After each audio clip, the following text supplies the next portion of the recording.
ইমানি আওয়াজ দিয়ে পড়ি আলহামদুলিল্লাহ। ইমানদার মুসলমান, সমস্ত প্রশংসা কার জন্য?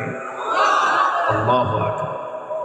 সমস্ত প্রশংসা সেই মহান রবের জন্য, যিনি আমাদেরকে সৃষ্টি করেছেন।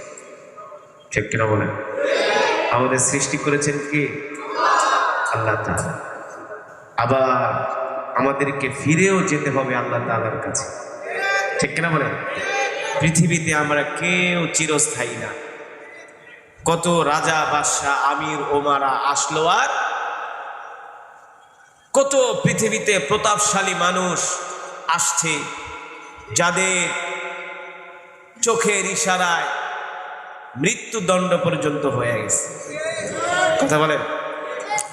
যাদের আঙ্গুলের ইশারায় বিচারের রায় পাল্টে গিয়েছে। কথা বলেন? এমন মানুষ পৃথিবীতে আসছে কি আসছে না? কত শিল্পপতি বিলিয়ন বিলিয়ন মিলিয়ন মিলিয়ন ডলারের মালিক, আজকে তাদের কবরের উপরে ছাগল আর গরুতে ঘাস খায়। কথা বলো? এই এলাকার মধ্যেও কত সম্পদশালী লোক ছিল না? নাই, সব কবরে চলে গেছে। একদল আসে আর একদল, একদল আসে আর একদল। আমি যে আয়াতগুলো তেলাওয়াত করছি, এমনি এমনি টানগুলো দেই নাই, এমনি এমনি বারবার আল্লাহ তাআলার কাছে দোয়া করি নাই। যদি আপনারা এর অর্থ বুঝতেন, এই এলাকায় যে মাহফিল হচ্ছে, এলাকার মানুষ যদি কোরআন বুঝতো, এই কোরআনের অর্থগুলো যদি বুঝতো, তাফসীর অনুবাদগুলো যদি বুঝতো, তাহলে একটা মুসলমান যুবকও ঘরে থাকতে পারত না। কিভাবে থাকতো? সম্ভব না ঘরে থাকা। আল্লাহ তাআলা এই আয়াতগুলোর মধ্যে এমন সাবধান করেছে, এমন ডেয়ারিং ডেয়ারিং কথাগুলো বলেছে, আমাদেরকে সাবধান করছে। সাবধান, এই পৃথিবীতে তোরা কেউ থাকতে পারবি না। যে কোনো সময় মালাকুল মউত তোদেরকে গ্রাস করবে। যে কোনো সময় মৃত্যু তোমাদেরকে পাকড়াও করবে, পাকড়াও। ঠিক কিনা বলে? ইয়াউমা ইয়াকুমুর রূহ ওয়াল মালাইকাতু সাফফা লা ইয়াতাকাল্লামুনা ইল্লা মান আযিনা লাহুর রাহমান। হাসরের ময়দানে সব মানুষগুলো সূর্যের নিচে দাঁড়ায় থাকবে উলঙ্গ অবস্থায়, উলঙ্গ অবস্থায়। এ যুবক, আজকে নামাজ পড়ো না, দিন মানো না, ধর্ম মানো না, হাফ প্যান্ট পরে ঘোরো। কি পরে ঘোরে? হাফ প্যান্ট পরে ঘোরে। বান্ধবী লিয়া বাইক দিয়া ঘোরো, বাম হাত দিয়া বিড়ি টানো, ফেরেশতে আইসা এক লাথি মারবো পাছার উপরে। তোর হাফ প্যান্ট কই যাইব? গায়ে ব্যাটকে পরে থাকবি, তোর নাক আর মুখ দিয়া সেবরি বাইরে থাকবো, জিবরাটা বাইরে যাবে। হ্যাঁ, মসজিদে আজান দেয়, তোমাকে নামাজে পাওয়া যায় না। আল্লাহ তাআলা কি বলছেন? তোদেরকে আমি কিছু সময় দিছি, দেখি তোরা কি করস, দেখি তোরা কি করস। আগেরকার মানুষ তো বয়স পাইতো 1000 2000 বছর, কমসে কম 500 বছর। আল্লাহ তাআলা বলে, তোদেরকে তো আমি 60 বছরের জিন্দেগি দিছি। 60 বছর, 60 বছরের ভিতরে তো 25 বছরই ঘুমের ঘরে কাটায় দিছস। কত বছর? 25 বছর ঘুমের ঘরে কাটায় দিছস। আর 10-12 বছর তো অফিসে, আদালতে, এইখানে ওইখানে কাটায় দিছস। আল্লাহ তাআলা কা হিসাব করে কিছুই পাবি না। আসলে দুনিয়া তোদের শান্তির জায়গা না।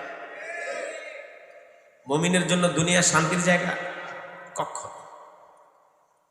তামাম মুমিনের জন্য দুনিয়া শান্তির জায়গা নয়। আল্লাহ রাসূলের হাদিস, আসসিজনুল মুমিনি ওয়া জান্নাতুল কাফির। ঠিক কিনা বলেন? দুনিয়া হলো মুমিনের জন্য একটা জেলখানা, আর কাফেরদের জন্য হলো জান্নাত। আল্লাহ তাআলা বলে, বান্দা রে, আমি আল্লাহ তোদের জন্য এমন জান্নাত বানায় রাখছি, এই জান্নাতে আইসা তোরা আরাম করবি। কি করবি? ওয়াহুরুন ঈনুন কাআমসালিল লুগলুইল মাকনুন জাযাআন বিমা কানু ইয়ামালুন। এই দুনিয়াতে ময়লার গন্ধ, ঘামের গন্ধ, পচা গন্ধ, পচা মাছের গন্ধ, পচা তরকারি, পচা মুরগি, পচা গরুর গন্ধ, রাস্তায় হাঁটা যায় না। কথা কম, ধুলা বালু, 2 দিন পর পর পেট খারাপ, শরীর খারাপ, না গ্যাস্ট্রিক, অম্বল, রোগের কোনো শেষ নাই। আল্লাহ তাআলা বলেন দুনিয়া তোদের জন্য আরামের জায়গা না, আমি আল্লাহ তোদের জন্য এমন জান্নাত বানায় রাখছি যেই জান্নাতে তোরা প্রবেশ করলে কোনোদিন তোরা অসুস্থ হবি না। রোগ শোক তোদের নাই, দুঃখ কষ্ট কিছুই নেই জান্নাতে, খালি খাবার আরাম করবা। আল্লাহ তাআলা বলে ওয়াহুরুন ঈন, আমি আল্লাহ তোমাদেরকে এক একজনকে কম হলো 70টা করে হুর দিব। সুবহানাল্লাহ বলবেন না? বিশ্বাস হয় না? হুর কি আর বিশ্ব সুন্দরী। আল্লাহ তাআলা বলে আমি এক একটা জান্নাতি পুরুষকে 70টা করে হুর দিব, হুর। وعن أبي هريرة رضي الله تعالى عنه أن النبي صلى الله عليه وسلم قال الله عز وجل لو أعددت عبادي الصالحين, আল্লাহ তাআলা বলে আমি আল্লাহ নেককার বান্দার জন্য জান্নাতে এমন নিয়ামত রাখছি যেই নিয়ামত মানুষ কোনোদিন চোখ দিয়া দেখে নাই, কল্পনাও করতে পারে না। আল্লাহু আকবার। এমন নিয়ামত আমি আল্লাহ তাআলা জান্নাতের মধ্যে রাখছি। এই পৃথিবীতে একমাত্র পুরুষের আকর্ষণ হলো নারীর উপরে, কথা বলেন কিসের উপরে? আল্লাহ তাআলা বলে আমি তোমাদের জন্য এমন হুর, এমন নারী জান্নাতে রাখছি, তারা এত সুন্দর, এত সুন্দর, এত সুন্দর। আল্লাহর কোরআন বলে আমি আল্লাহ তোমাদের জন্য এমন হুর বানায় রাখছি, যে আয়াত আমি তেলাওয়াত করলাম, ইন্নালিল মুত্তাকিনা মাফাজান হাদাইকা ওয়া আ'নাবা ওয়া কাওয়াইবা আতরাবা। ওয়া কাওয়াইবা আতরাবার অর্থ হলো আমি আল্লাহ তোমাদের জন্য স্ফীত বক্ষ বিশিষ্ট তরুণী রাখছি, সমবয়স্কা তরুণী রাখছি তোমাদের জন্য। তরুণী, তরুণী, মেয়ে, মেয়ে, হুর, হুর। জান্নাতি পুরুষদের বয়স হবে 25, হুরদের বয়সও তাদের মতো হবে। সুবহানাল্লাহ বলেন। আল্লাহ রাসূল বলেন ওই জান্নাতি হুরেরা যদি একবার দুনিয়ার দিকে তাকায়া হাসি দিত, কি দিত? এই কি দিত? বাদেন না যুবক, ভালো করে শুনে রাখ, সারাদিন মেয়েগো পিছনে গোরস, শুনে রাখ, এমন হুর আল্লাহ দিবে। আল্লাহর কোরআন বলছে, আমি বলছি না, মিথ্যা বলছি। এই কোরআনের সূরাতুন নাবার মধ্যে 2য় পৃষ্ঠায় ভালো করে পড়ে দেখো, আল্লাহ এমন হুর দিবে। কোরআন বলছে, কোরআন, কোরআন। নাফরমানেরা দুনিয়ার নারীর পিছনে ঘুরা জিন্দিগিটা নষ্ট করে দাও, নামাজ পড়ো না, রোজা রাখো না, বউকে দাড়ি কেটে আনো, বউকে হাফ প্যান্ট পরে হাফ প্যান্ট পরে, বউকে চিপা প্যান্ট পরে চিপা প্যান্ট পরে রাস্তা দিয়ে আটতে পারেন। হ্যাঁ, এ তো দুনিয়ার নারী। আল্লাহ তাআলা বলে এমন নারী, এমন হুর আমি তোমাদের জন্য রাখছি। সুবহানাল্লাহ বলেন।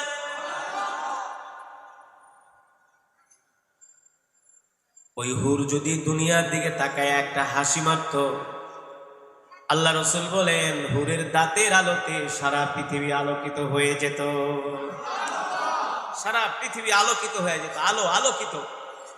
হাদিস শরীফে আসছে হুরদের শরীর হবে তুলতুলে নরম। কেমন নরম? ডিম ভাঙলে কুসুম যেমন নরম, হুরদের শরীর হবে এমন নরম। ওই হুর কি তোমার এমনি দিয়া দিব? সারাদিন খাইবা গাঞ্জা, বিড়ির ভিতরে গাঞ্জা ঢুকায় খাইবা, চায়ের দোকানে বসে খালি রংসা খাইবার, বাংলা সিনেমা দেখবার, গল্প করবা। তোমার হুর তো দিব দূরের কথা, ফেরেশতারা তোমার পাছা দিয়া রড ঢুকাইব। ঠিক কিনা বলেন? যদি ওই হুর পাইতে চাও, আজান শুনার সাথে সাথে মসজিদে আসো, তাকবীরুল্লাহর সাথে নামাজ পড়ো, মাথায় টুপি দাও, মুখে দাড়ি রাখো, পকেটে মেসওয়াক রাখো, হাতে তসবিহ রাখো, খাড়ায় খাড়ায় পেশাব করো না, কুত্তার মতো মুইতো না, মানুষের মতো প্রস্রাব করো। ঠিক কিনা বলেন? ঢিলা কলব ব্যবহার করো, আল্লাহ রাসূলের সুন্নাত অনুযায়ী চলো, দেখবা মৃত্যুর আগে তোমার নাকের মধ্যে জান্নাতের সুঘ্রাণ আল্লাহ পাঠায় দিছে। তাহলে ওই জান্নাতে আমরা যেতে চাই। আল্লাহ কবুল করুন বলি আমিন। জান্নাতে যেতে চান তো? আল্লাহু আকবার। আল্লাহ আমাদের কবুল করেন, আমাদেরকে জান্নাতি হিসাবে কবুল করেন। সুতরাং জান্নাতে যেতে হলে নামাজ পড়তে হবে, সালাত আদায় করতে হবে, আল্লাহর হুকুম মানতে হবে। ঠিক কিনা বলেন? 5 ওয়াক্ত নামাজ পড়বেন, আমার জন্য দোয়া করবেন, আমিও আপনাদের জন্য দোয়া করব। দোয়া করবেন তো আমার জন্য? করবেন তো? আমার জন্য আপনারা দোয়া করবেন, আমিও আপনাদের জন্য দোয়া করব। যে মাদ্রাসার উদ্যোগে মাহফিল, মদিনাতুল উলুম মহিলা মাদ্রাসা না, এই মাদ্রাসাকে আল্লাহ তাআলা দ্বীনের খাঁটি মার্কাজ হিসেবে কবুল করুন। মাদ্রাসার যত অভাব আছে আল্লাহ দূর করে দিন। আপনারা মাদ্রাসার পাশে থাকবেন, মাদ্রাসাকে সর্বাত্মক সহযোগিতা করবেন। একজন মুহতামিম মাদ্রাসা চালাইতে তার চুল পাইকা যায়। এই মাদ্রাসার যত অর্থনৈতিক সমস্যা আছে আপনারা দেখবেন, মাদ্রাসাকে মহব্বত করবেন, এ আশা প্রত্যাশা ব্যক্ত করে আলোচনা শেষ করছি। সুবহানাকাল্লাহুম্মা বিহামদিকা আশহাদু আল্লা ইলাহা ইল্লা আনতা আস্তাগফিরুকা ওয়া আতুবু ইলাইক।